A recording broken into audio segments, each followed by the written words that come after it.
നേപ്പാളിൽ വീണ്ടും സംഘർഷം. കാഠ്മണ്ഡുവിൽ സൈന്യത്തെ വിന്യസിച്ചു. പ്രധാനമന്ത്രി ഉടൻ രാജിവെച്ചേക്കും. വിവിധ രാഷ്ട്രീയ നേതാക്കളുടെ വീടുകൾക്ക് നേരെ ആക്രമണം ഉണ്ടായി. പോലീസ് കണ്ണീർ വാതകം പ്രയോഗിച്ചു. നേപ്പാളിൽ ജൻസി പ്രക്ഷോഭത്തിന് യാതൊരു അയവും ഉണ്ടായിട്ടില്ല. ഏറ്റവും പ്രധാനമായി ഇന്ന് വൈകിട്ട് 6 മണിക്ക് ഒരു സർവകക്ഷി യോഗം വിളിച്ചിരിക്കുകയാണ് പ്രധാനമന്ത്രി KP ശർമ്മ ഒളി.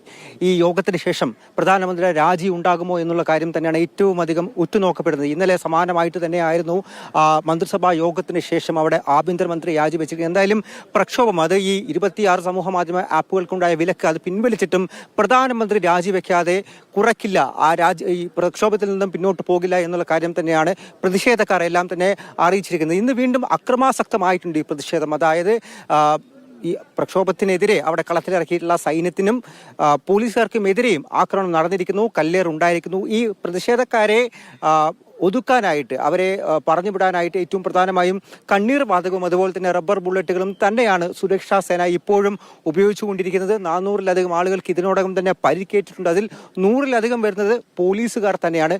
കാഠ്മണ്ഡുവിൽ നിന്നും മറ്റിടങ്ങളിലേക്ക് കൂടി ഇപ്പോൾ ഈ പ്രക്ഷോഭം വ്യാപിപ്പിക്കുകയാണ്. അതുകൊണ്ട് തന്നെ കൂടുതൽ പ്രശ്നങ്ങൾ തടുക്കാൻ വേണ്ടി അവിടെ സൈന്യത്തെ മറ്റിടങ്ങളിലേക്കും വിന്യസിച്ചിട്ടുണ്ട്. ഏതായാലും ഇന്ന് രാവിലെ ഈ കർഫ്യൂ എല്ലാം എടുത്തു മാറ്റിയിട്ടുണ്ടായിരുന്നെങ്കിൽ പോലും കാഠ്മണ്ഡുവിലെ റിംഗ് റോഡിൽ വീണ്ടും കർഫ്യൂ ഏർപ്പെടുത്തിയിരിക്കുന്നു. പക്ഷേ അവിടെ പാർലമെന്റിലേക്ക് പോകുന്ന വഴിയെല്ലാം തന്നെ പ്രതിഷേധക്കാർ ഇപ്പോൾ തടഞ്ഞിരിക്കുകയാണ്. അവിടെ മറ്റ് ഗതാഗതവും സാധ്യമാകുന്നില്ല. എന്തായാലും വലിയ രീതിയിൽ തന്നെ പ്രക്ഷോഭം ഇപ്പോഴും തുടർന്നുകൊണ്ടിരിക്കുന്നു.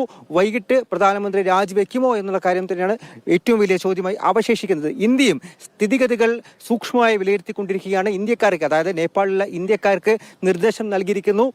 ജാഗ്രത പാലിക്കണമെന്നും അതുപോലെ തന്നെ നേപ്പാൾ സർക്കാരിന്റെ എല്ലാ മാർഗനിർദ്ദേശങ്ങളും പിന്തുടരണം എന്നുള്ള കാര്യം തന്നെയാണ്. മണിക്കൂറുകൾ പോകും തോറും നേപ്പാളിൽ കാര്യങ്ങൾ അതീവമായി സങ്കീർണമായി കൊണ്ടിരിക്കുകയാണ്.